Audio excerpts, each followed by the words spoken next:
You, Mike Snyder, are a keeper. Ellen and Mike Snyder go full throttle on love. I think they were a great complement, a great mix. I thought my brother had a perfect life. It's Ellen. I've got something to tell you. But secrets and lies are more than mere roadblocks on the path to matrimonial bliss. Maybe Mike had found out about an affair. She was looking through his phone because she was already suspicious. Hundreds of thousands of dollars. That's a big debt. Damn it, what are you thinking, Ellen? This union is on a collision course with death. We did look for this gay lover in Phoenix. You're not gonna get away with this. This was a exclusive community. This is not where people's bodies are buried. Love may be blind and marriage bliss, but divorce is murder.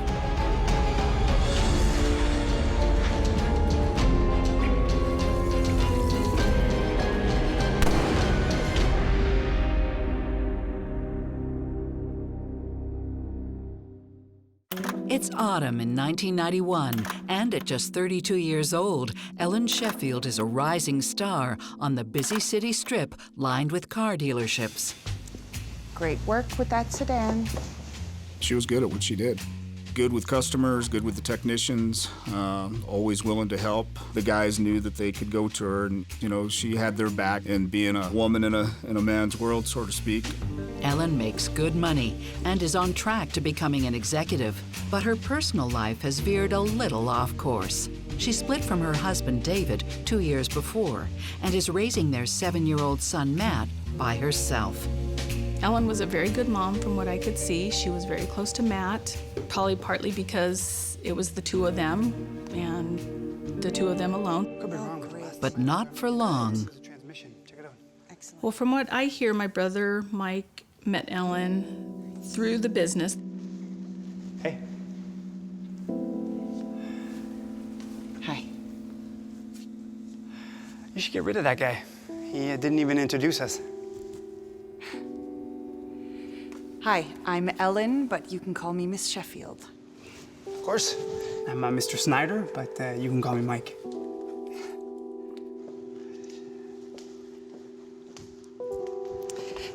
Tell me everything about that guy.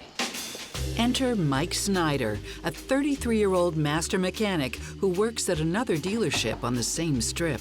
He, too, is in the fast lane at work. Mike, from a very early age, just enjoyed working, tearing apart things. He went to Denver Automotive and became a master mechanic, and came back to Albuquerque and made a very lucrative income. My brother was a very good mechanic. It didn't come easily and just fall into his lap. He worked hard, he worked long hours. And like Ellen, Mike has recently split from his spouse. Mike was first married to another really nice young lady. Unfortunately, she was in a very bad auto accident and had substantial injuries, and I think the struggles in their marriage seemed to overtake them, and their marriage didn't survive. There are two slightly different versions of how Mike and Ellen actually start dating. My perception is that Ellen pursued him. Her version is the other way around. I heard you like one sugar and a lot of cream. You heard right. Come on in.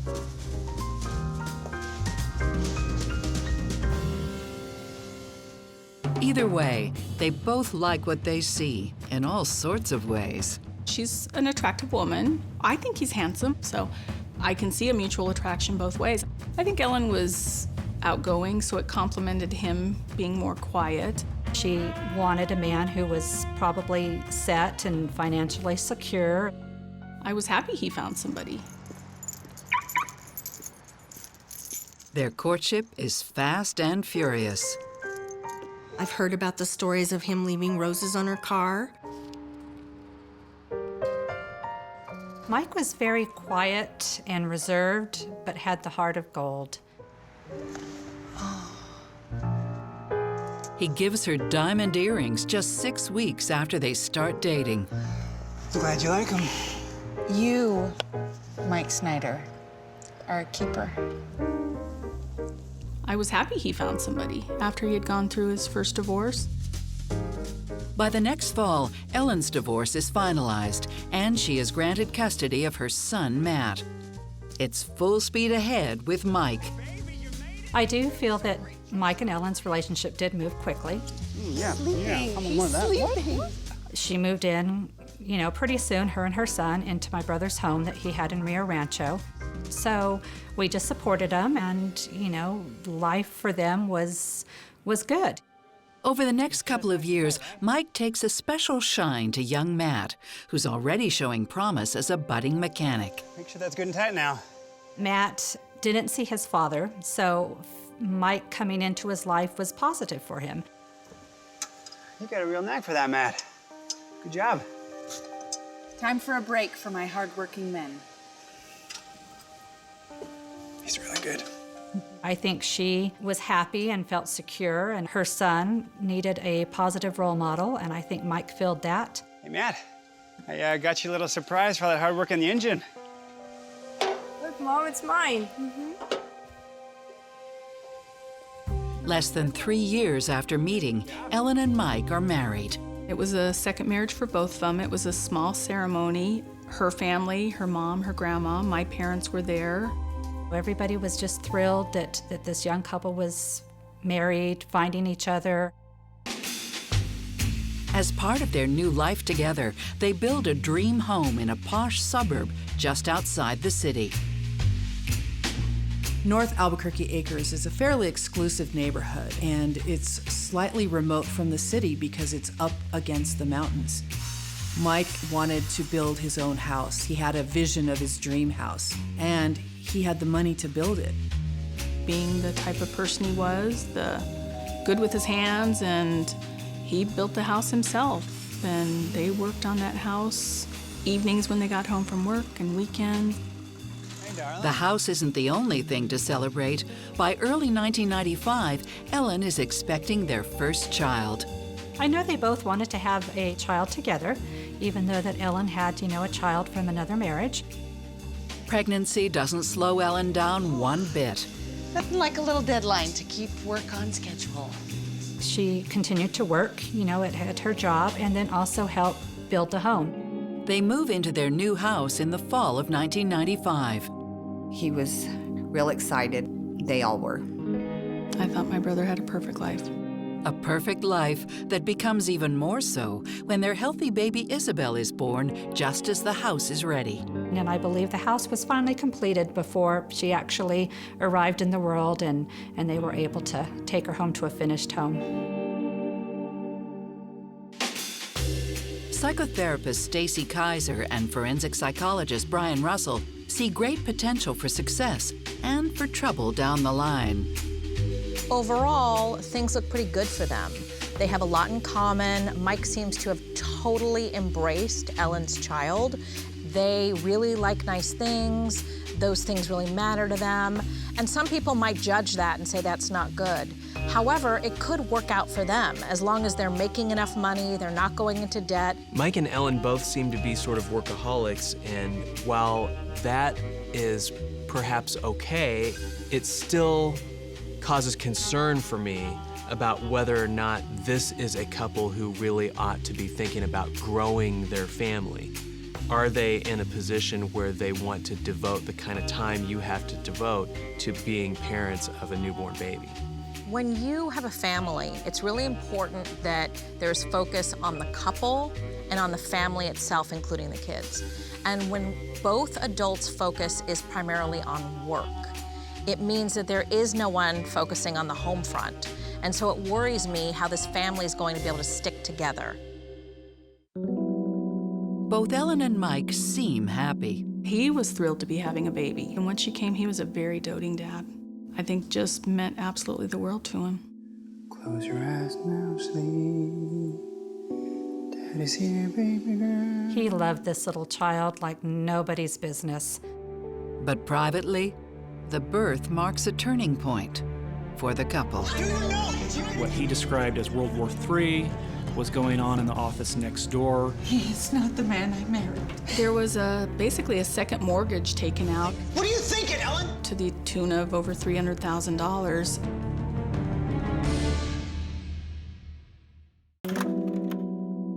Ellen and Mike Snyder have every reason to be happy. They've built a dream house and welcomed their first daughter, Isabel, less than 2 years into their marriage. They make a beautiful family of 4 with Ellen's son from a previous marriage, Matt. But the arrival of the new baby doesn't please everyone. Hey, where are you going? I need your help. Whatever. Don't you give me that lip. Hey! Don't talk to him that way. It probably was a little hurtful, I think, for Matt to have a new sibling to kind of contend with. So I think he probably felt maybe alone and kind of discarded, and perhaps that's when he decided to spend more time away from home. Just come back inside. Matt, now a teenager, is no longer best buddies with his stepdad and is spending less and less time at home, as are Mike and Ellen. After Isabel came into their lives, it seemed like maybe they started to pull apart from each other. They weren't spending a whole lot of time as a family. Both Mike and Ellen worked very long hours, and even though they loved both their children, they missed her and they wanted to be there for her, but their jobs kept them away from her at an early age. My autograph. The hard work pays off. Ellen is promoted to the executive level, where she becomes the supervisor to 30 mechanics. Mike is not.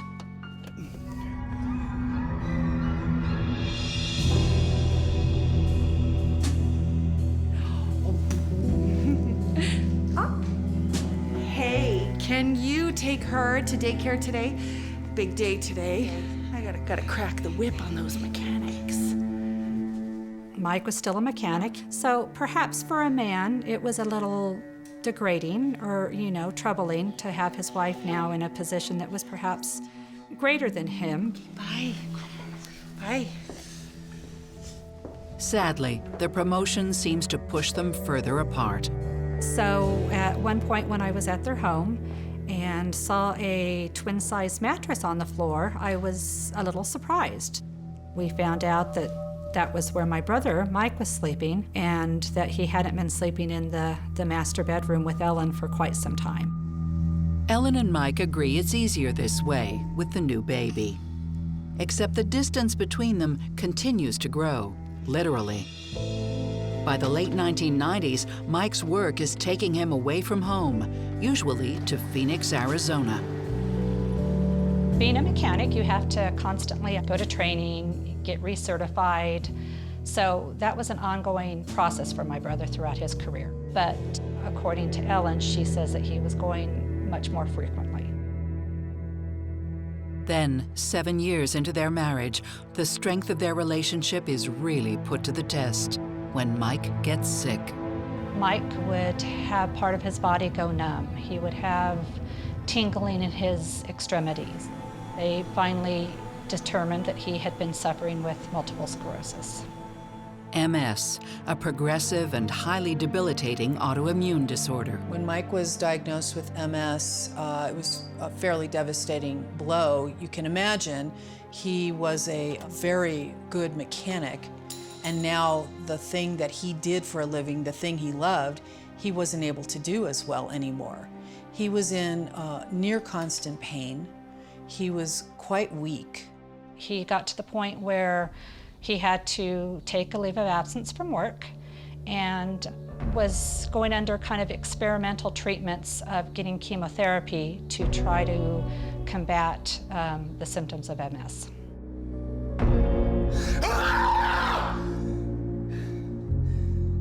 Mike is willing to try anything to stop its progress, even leave his job for good.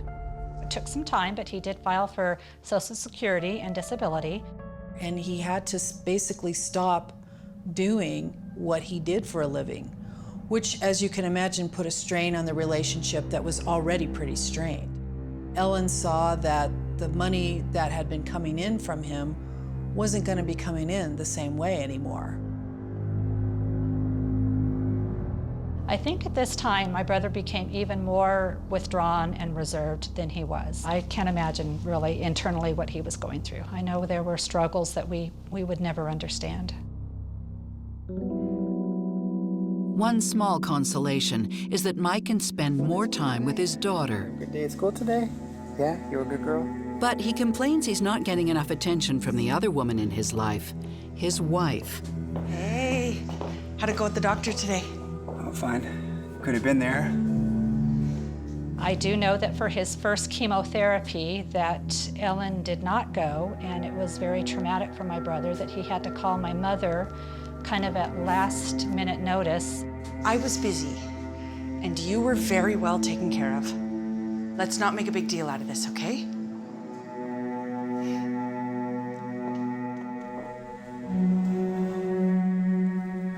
Mommy's pretty busy, isn't she? At that point, they were clearly really strained, and she put other priorities above his needs. An MS diagnosis is a very traumatic thing. It's a chronic illness. It can have devastating effects that can be unpredictable. Some people are better at managing it than others. This is why we have a vow that says in sickness and in health, because you really have to be able to lean on the other spouse. And I haven't seen from Mike and Ellen enough of that kind of foundation to make me confident that she's going to sort of rise to the occasion and support him when he needs it through this illness. There are really two ways that Ellen could go when she finds out about this diagnosis. The first is she could really embrace her role as the caregiver, the breadwinner. The second alternative is that she is resentful about being put in this situation. She's worried about the fact that she's going to have to take care of him long term. So it is totally possible that the diagnosis of MS that Mike has now received could be the catalyst to bring these two together again. It is also possible that it is going to be the thing that tears them apart. Within months of the diagnosis, the couple is clearly on the rocks. Every year our family has a big Christmas party. And my brother, being a very good cook, he would make a big pot of pozole, which is a New Mexican dish. Hey, brought the pozole. We can't stay. What are you talking about? Don't worry about it. Look, the kids are outside. We'll come and get them in a little bit, okay? Seriously? We didn't see them fight, but you sure could feel the tension. They wouldn't talk, they didn't seem to act as a couple, they wouldn't communicate. You know I wanted to stay.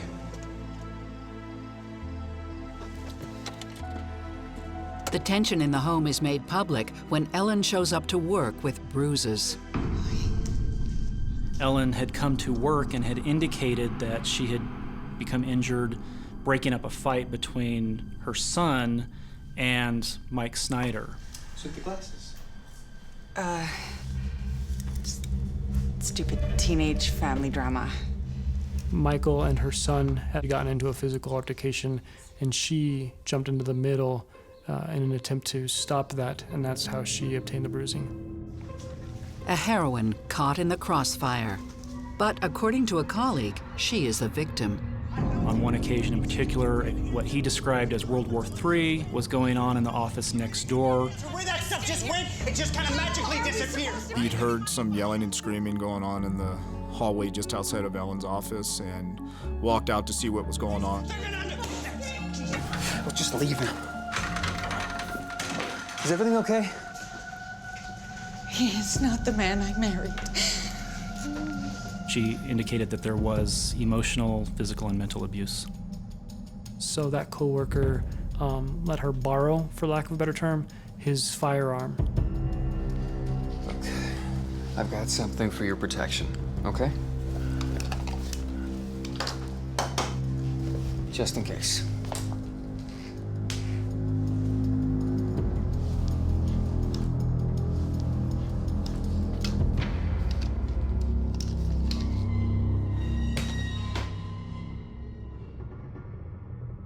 Ellen hides the gun at the couple's home.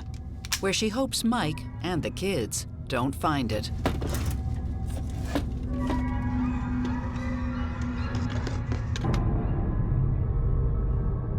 Mike doesn't find the gun, but he does make a different, more shocking discovery. There was a second mortgage taken out to the tune of over $300,000. Hey. We need to talk, Ellen. But what? Don't play dumb. What's going on with the money? I couldn't tell you what was being done with the money, but there was definitely a money issue. I had heard that she was gambling. That's what the talk was. It's really hard to know, but by the end, there were hundreds of thousands of dollars gone and not a whole lot to show for it. We could lose everything because of you. What are you thinking, Ellen? You're one to talk? You're not even working anymore. Don't you walk away from me. Oh, okay, you're okay, you're okay. All right, I got you. Okay.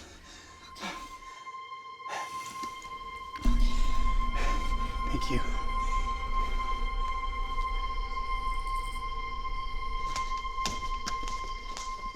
In late 2001, Mike decides to leave Ellen and plans to head to his family's lakeside home. He was taking things that were important to him, pictures, cards. It was a sign of he was going to move out. He was leaving. It seems that Ellen's debt pushed him over the edge. Damn it! But nobody knows the real reason Mike is planning his exit.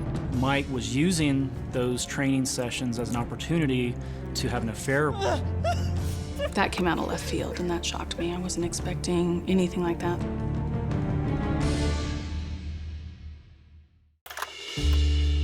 Mike Snyder wants to leave his wife, Ellen, after less than 8 years of marriage. It might have something to do with her taking out a second mortgage on their home behind his back. Or it might not. Done for tonight. It's Ellen's turn to make a shocking discovery. Mike had just gotten a new cell phone. In fact, it was the first cell phone that he had ever owned. At one point, he was out of the room, and she was looking through the phone because she was already suspicious. What she sees and hears fills her heart with rage. Hey, baby, missing that hot bod of yours. Looking forward to taking off your clothes and doing the nasty. Apparently, Ellen was able to hear messages describing various sexual acts, which led her to believe that Michael was carrying on a homosexual relationship. An affair with a man named David in Phoenix. She believed that Mike was using those training sessions as an opportunity to meet and to have an affair with a man out in Phoenix, Arizona. She confronts her husband. This is what's in Phoenix? Hey, baby, missing that hot give me bod that. of yours. Cheating son of a bitch! With another man? You think what you want? You're pathetic! I heard the message! Whatever!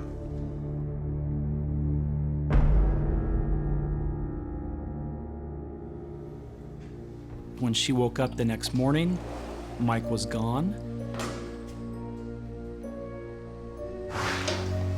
His truck was still parked out front, and she concluded that he must have gotten a ride to the airport, presumably to go to Phoenix, Arizona, to move in with his boyfriend. A few days later, Ellen breaks the news to Mike's sisters. Laura, it's Ellen. I've got something to tell you. She called me, just wanted to let you know Mike's left. She woke up and he was gone. His sisters aren't surprised that he's left her, but they do not believe it's for another man. There's no way. There's just absolutely no way. It wouldn't matter to me if he was, but I would see signs. I would know there'd be nothing to hide, nothing to be secretive about.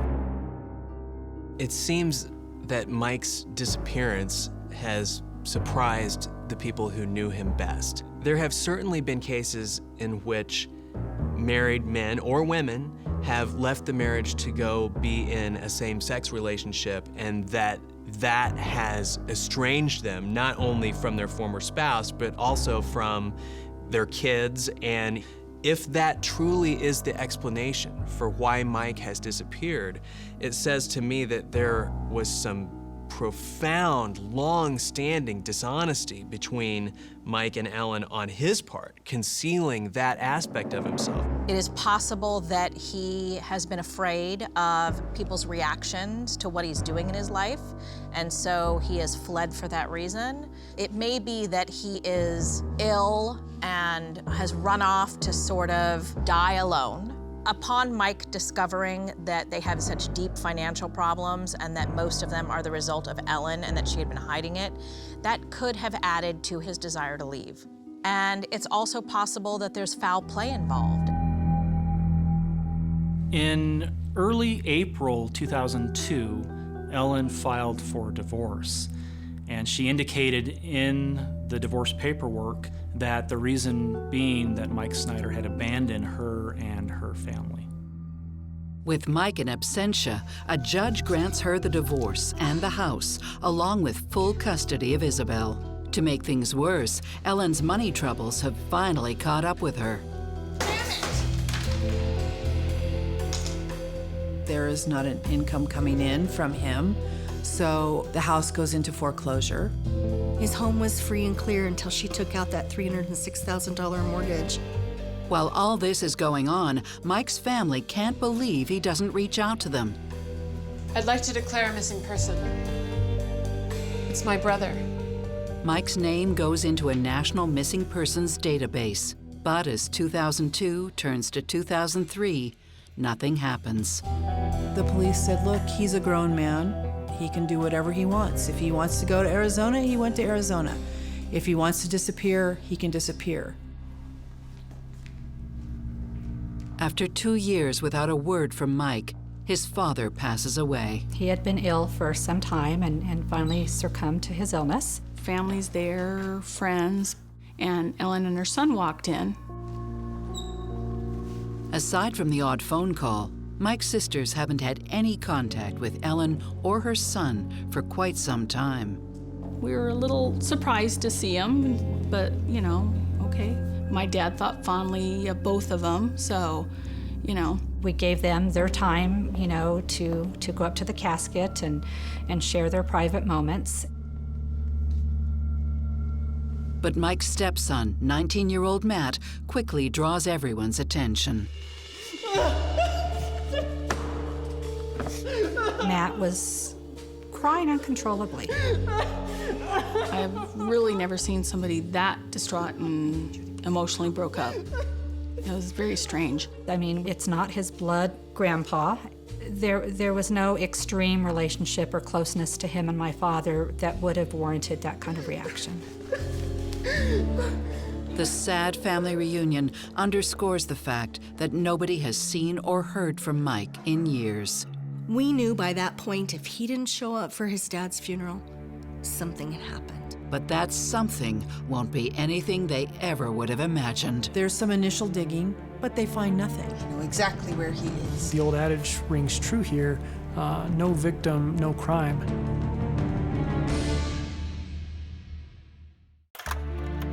Two years have gone by since Ellen and Mike Snyder's divorce, and since the family reported him missing. When Mike doesn't show up for his own father's funeral, his sisters take action. Terry follows up with the Albuquerque Police Department on her missing persons report from 2002. In August 2005, cold case detective Mark Wilson is assigned to investigate. My family was really close. Okay, but did he ever mention anything at all about anybody that he knew in Phoenix? No, and there's no way he wouldn't have told me. So he looked into it and realized that there was absolutely zero tracking mechanisms to find Michael Snyder. Usually when people run away from their homes or their spouses, they leave some sort of trail. Very rarely have we ever seen someone run away from home and simply vanish off the face of the earth. Mike's sisters grow more desperate and turn to a psychic for help. Didn't really tell him a lot, kind of vague, but at one point, he told us, he goes, I feel like your brother's dead. I don't feel like he's alive. I feel that there's foul play here. A lot of foul play here. And there are two people involved with this. and it was monetary in motive. But Detective Wilson feels otherwise when he finds evidence that points to the contrary. Bingo. Beginning in 2003, all the way through approximately 2006, individual returns were being filed in Mike's name. State income taxes for the 3 years after his disappearance. In his investigation, Wilson also contacts Ellen. The tax filings are consistent with what she's been saying all along. Your husband's returns for the last 3 years. Ex-husband. Ellen gives the detective what info she has. And like I said, he's not missing. I know exactly where he is. He's on a beach somewhere with his gay lover. It's all there. Specifically a Western Union transfer receipt that went to a location in Phoenix, Arizona. She also had credit card receipt indicating the U-Haul rental had been paid for with a credit card also in this man's name. And then also she provided several phone records which were consistent with a gay club in Phoenix, Arizona, and indicating that Mike had been calling frequently this club. Detective Wilson sets out to find Mike's lover, David Simmons. Using law enforcement databases, did try to track down anybody that matched that name in the Phoenix metro area. Mike's family waits eagerly for news. But Detective Wilson doesn't have much to report. We did look for this gay lover in Phoenix and were never able to locate him. The income tax returns are good news and bad news. The good news is that there's a hope that he's alive and well and living somewhere. The bad news is, why haven't we heard from him and what's wrong? The fact that Mike's family went to a psychic suggests to me that they had sort of lost faith in the police's ability to really get to the bottom of the mystery of Mike's disappearance, that they were certain, in their own minds at least, that Mike would not have disappeared and just fallen off the map voluntarily. I don't really see this as desperation. When you have a missing family member, someone you love, you feel helpless and hopeless because you don't have any answers. And so you're looking for answers. After months of searching, the trail comes to an abrupt halt. Detective Mark Wilson was working the case and felt it had gone cold. He makes a last-ditch attempt to resuscitate the case. He requested from a local reporter with the Albuquerque Journal that they run a follow-up story about the disappearance of Mike Snyder. And honestly, we were thrilled because to us, great, finally some action. The Journal ran a front-page article about the disappearance of Mike and the concerns that foul play may be involved. My husband went out to get the paper, thought it would be a little small blib, maybe on the second or third section. And I can remember my husband calling up to me from downstairs. It's on the front page. Wow, really? That article was kind of enlightening for us because they suspect foul play. The good thing about that is that that led to some significant leads. We received a tip from a neighbor who remembered that around the time that Michael Snyder had gone missing, she saw Ellen in the backyard of their residence digging what she said could have been a pretty deep hole. One other thing that seemed noteworthy, one of the neighbors indicated that there was a tree that in 2001 was not in the yard, and in the summer of 2002, there was a large tree that was now planted out in the backyard. Could Mike be buried under the tree? Detective Wilson thought that a placement of a tree was very suspect. On June 8, 2006, a full 4.5 years after Mike went missing, cadaver dogs are brought to the house. The house now belonged to somebody else, but they were agreeable. Both dogs indicated that there was possible remains in and around a tree in the backyard. And so the decision was made to dig right around the trunk of the tree, thinking that maybe there was a body that could be under the tree, and then the tree was then placed to conceal it. and they probed it and did whatever and never found anything. To police, the only thing that's clearly dead is the case. The old adage rings true here, no victim, no crime. And so once again, the search for Mike goes cold.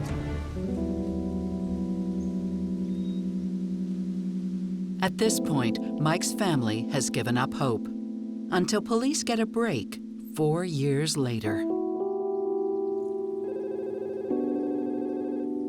So in January of 2010, a confidential informant came forward to the police department indicating that they had knowledge of Mike's disappearance. Is this the breakthrough everyone has been hoping for? I don't think they thought that they were going to find anything. Everything that the informant said had to be taken suspiciously.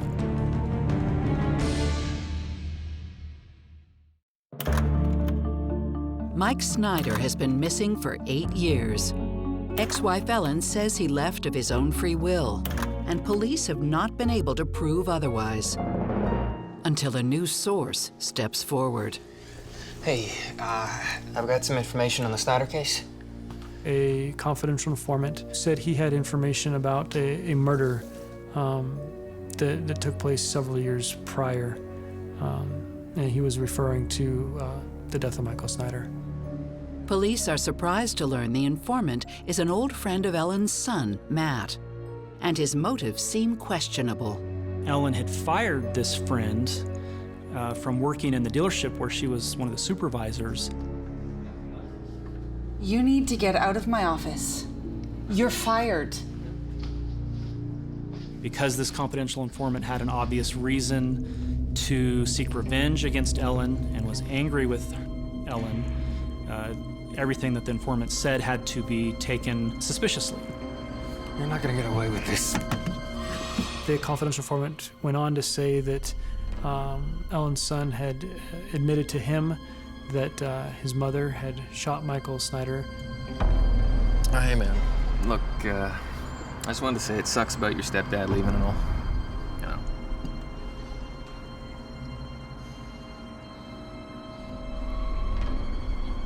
He didn't leave.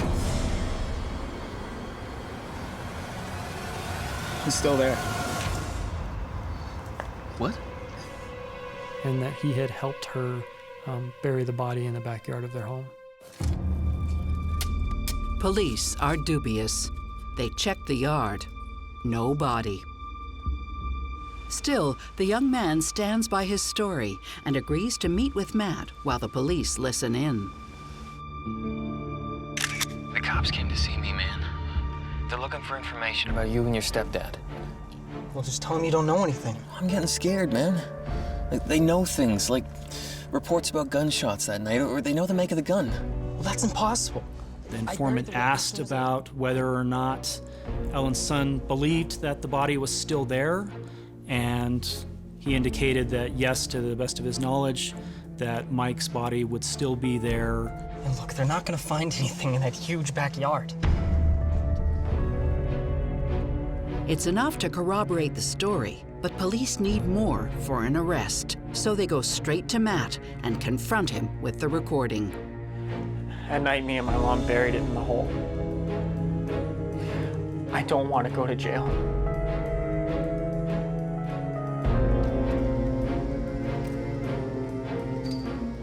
The body is in the yard, but it's not under the tree. It's under the garage, where the dogs couldn't pick up a scent. The house had changed significantly since the time period when Ellen and Mike had lived there in 2001, 2002. One of the owners extended the garage from a 3-car garage to now a 6-car garage. I don't think they thought that they were going to find anything because it was a dead story to them.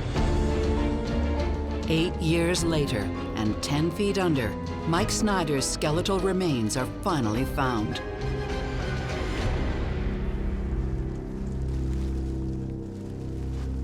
He had been shot 6 times.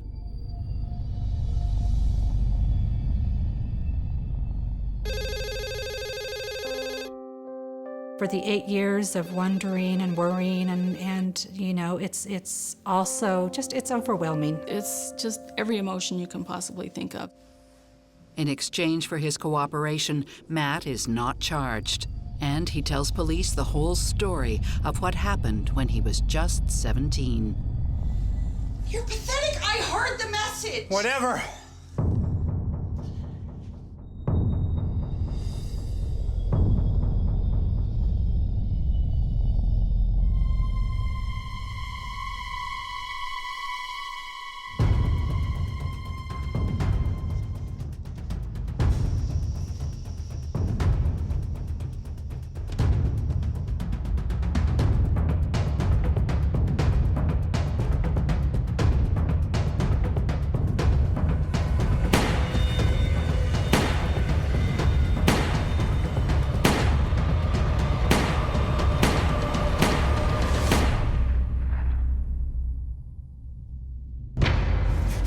Ellen's son, he was woken up in the middle of the night by what he thought were gunshots.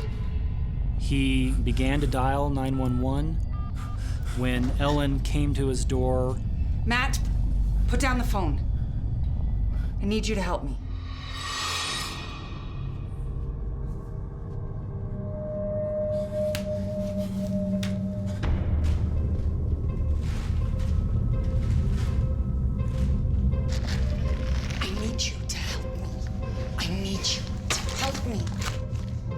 Matt, scared and in shock, reluctantly agrees. They decide they're going to dig a hole in the backyard to bury Mike in. Becomes pretty clear fairly quickly that shovels are not going to do the trick. So they wait 2 days before they can get a backhoe, and they use the backhoe to dig the hole. She and her son rolled Mike's body onto a dolly and into the hole. And that's where they put Mike's body and bury him. Ellen is charged with first-degree murder. She tries to claim self-defense. You're not even working anymore. But police and prosecutors don't buy it. When Mike was diagnosed with MS, he was in near constant pain. He was quite weak. No police reports were ever filed by Ellen Snyder to indicate physical domestic violence. Police also unearth a pile of skeletons that give Ellen clear motive. In 1988, Ellen was charged and convicted of fraud and forgery and ordered to pay restitution. After Mike's disappearance, her white-collar crime spree continued. Ellen not only was able to collect over $60,000 from Michael's 401k retirement fund, but also his disability payments from the federal government, as well as she filed 2 different tax returns under his name. All told, she gained more than $100,000. Nobody ever learns exactly where the money went, or if David Simmons is even real. But if he existed, he probably wasn't Mike's lover. We were never able to corroborate whether or not that existed. Of course, it's a made-up story on her behalf. She did it to protect herself, to keep what she had done, forgeries, fraud, pretty much stealing money. We need to talk, Ellen. We could lose everything because of you. What are you thinking, Ellen? It's possibly because he had finally said, look, I am leaving. You've ruined us financially. I can't live this way. And Ellen just wasn't going to have that. What they do know is that when Ellen shot Mike, she emptied the clip. Ellen kept the gun that her colleague had given her. She eventually returned it, but she returned it without any bullets, any ammunition. I am highly skeptical of the gay romance. I'm highly skeptical of the domestic violence. Had she been a victim, she would have had all of this time to talk about how it was self-defense, and she would have had a viable reason for wanting to kill him or killing him by accident. And so what instead she was doing is literally going about her life, acting like nothing had happened.